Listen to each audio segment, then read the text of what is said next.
Hello friends, आपका स्वागत है मेरे इस प्यारे से YouTube channel YouTube physics Hindi में।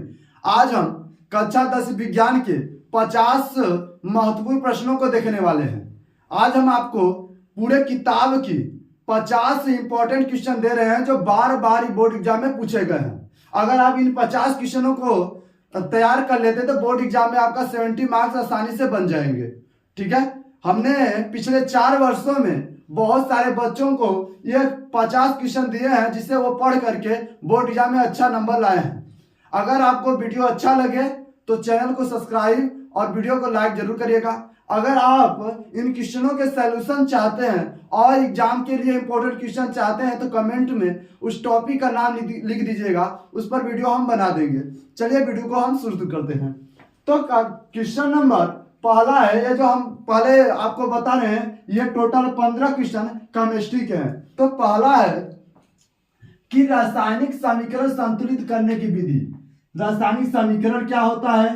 रासायनिक समीकरण को संतुलित करने की जो विधि होती है ये बोर्ड एग्जाम में कई बार आपसे पूछा है, तो इसे आप जरूर इंपॉर्टेंट तैयार कर लीजिएगा। ठीक है, और ये जो 3 अभिक्रिया है, संयोजन तथा वियोजन अभिक्रिया, अम्ल क्षार लवण, परिभाषा और उदाहरण। देखिए आपको जो लिखा गया परिभाषा एवं उदाहरण उसे भी आपको तैयार करना है। तो संयोजन अभिक्रिया क्या होता है, वियोजन अभिक्रिया क्या होता है। अब वियोजन अभिक्रिया में एक आता है अपघटन अभिक्रिया, तो उसमें एक विकल्प विस्थापन द्विविस्थापन, उसे भी आप तैयार कर लीजिएगा। ठीक है, वो भी इंपॉर्टेंट है। तो संयोजन अभिक्रिया तथा वियोजन अभिक्रिया, अम्ल क्षार तथा लवण, परिभाषा और उदाहरण। ठीक है, फिर है ऊष्माक्षेपी तथा ऊष्माशोषी अभिक्रिया। ये 3 मोस्ट इंपॉर्टेंट है, ये 3 जो है मोस्ट इंपॉर्टेंट है। अब ध्यान दीजिए, अम्ल क्षार जो लवण है, अम्ल क्षार जो लवण आपसे पूछा जा रहा है, ये तो आप नॉर्मल बोल देंगे कि जब किसी पर स्वाद में खट्टा कोई पदार्थ और नीले लिटमस पेपर को लाल कर दे तो अम्ल कहलाता है। लेकिन एक होता है हाइड्रोजन आयन, आप जानते होंगे। तो हाइड्रोजन आयन का जो परिभाषा आयनियस के सिद्धांत के अनुसार उसे भी आपको याद कर लेना है। अधिकतर आधुनिक परिभाषा पूछता है, यानी आधुनिक परिभाषा जब कहेगा तो आपको आयनियस के सिद्धांत के अनुसार परिभाषा लिखना है। तो आयनियस सिद्धांत के अनुसार अम्ल का परिभाषा क्या होता है, तो आप बोलेंगे कि वे पदार्थ जलीय विलयन में H+ आयन देते हैं, अम्ल कहलाते हैं। बस सिंपल परिभाषा। ठीक है, आगे चलते हैं। क्वेश्चन नंबर 5 है बेकिंग सोडा बनाने की विधि। हम यहाँ पर सिर्फ विधि लिखे हैं, इससे आप ये समझ लीजिएगा कि बेकिंग सोडा बनाने की विधि, गुण, उपयोग, ये सभी चीजें इनको याद करना है। बेकिंग सोडा और plaster of Paris, baking soda, Dhawan soda और प्लास्टर ऑफ पेरिस, इन तीनों में से कोई ना कोई एक केमिस्ट्री में 6 नंबर का क्वेश्चन जरूर आएगा। अगर ये 3 क्वेश्चन आप तैयार कर लेते हैं तो आपका 6 नंबर तैयार हो जाएगा। तीनों में से कोई एक आएगा 6 नंबर में। बेकिंग सोडा, धावन सोडा और प्लास्टर ऑफ पेरिस, इन सभी का क्या क्या पूछा जाएगा, तो आपसे पूछा जाएगा इनके बनाने की विधि, गुण, उपयोग, ये सभी चीजें आपसे पूछेंगे। आप ध्यान से इसे अच्छे से पढ़ लीजिएगा।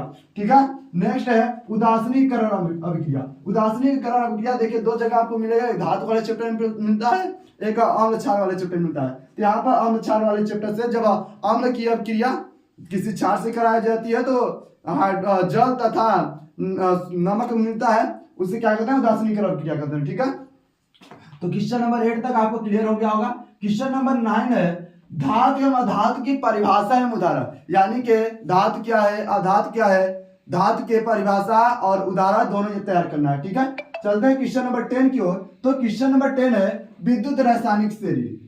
विद्युत रासायनिक श्रेणी, यह चैप्टर नंबर 3 केमिस्ट्री के चैप्टर नंबर 3 से लिया गया है। विद्युत रासायनिक श्रेणी लगभग हर वर्ष पेपर में पूछा जाता है, तो आप इसे भी तैयार कर लेंगे। ठीक है, आगे चलते हैं। क्वेश्चन नंबर 11 है संतृप्त तथा असंतृप्त हाइड्रोकार्बन। ठीक है, संतृप्त तथा असंतृप्त हाइड्रोकार्बन जो चैप्टर नंबर 4 में है, हाइड्रोकार्बनिक यौगिक के चैप्टर से, और उसी में एक आता है सजातीय श्रेणी। ये 2 जो क्वेश्चन है, क्वेश्चन नंबर 11 और 12, ये वेरी इंपॉर्टेंट है।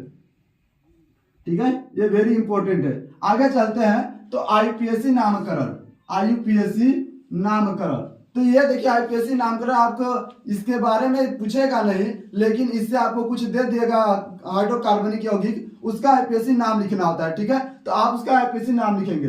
ठीक है, अगर आईपीएससी का पूरा नाम पूछा जाए तो आईपीएससी का पूरा नाम क्या होता है, तो आप लिखेंगे आईपीएससी का पूरा नाम क्या होता है, फुल नेम। तो international international union pure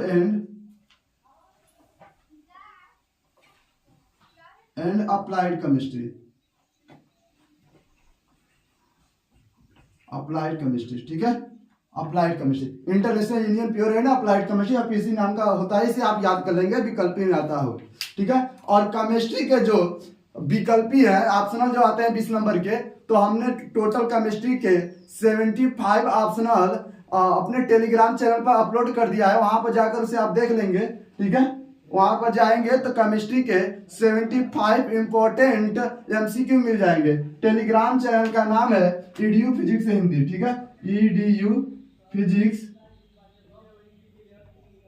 Hindi, EDU physics Hindi. आप इस चैनल पर जा करके सभी विकल्प आप पा सकते हैं, ठीक है। आगे चलते हैं स्टीलीकरण अभिक्रिया, क्वेश्चन नंबर 14 है स्टीलीकरण अभिक्रिया। ये ज्यादा इंपॉर्टेंट तो नहीं है लेकिन एग्जाम में पूछा गया है कई बार ये भी, तो इसलिए इसे भी हमने लिया स्टीलीकरण अभिक्रिया। और लास्ट है साबुनीकरण, साबुनीकरण जरूर आता है एग्जाम में हर वर्ष, साबुनीकरण बोल दे या साबुन से सफाई की विधि बोल दे या मिश्रण निर्माण बोल दे, तो सब में आपको साबुनीकरण को ही लिखना है। इस क्वेश्चन को कई प्रकार से साबुनीकरण मिश्रण निर्माण, तो आप इसे ही लिखेंगे, ठीक है। आई होप कि केमिस्ट्री के ये 15 क्वेश्चन आप तैयार कर लेंगे।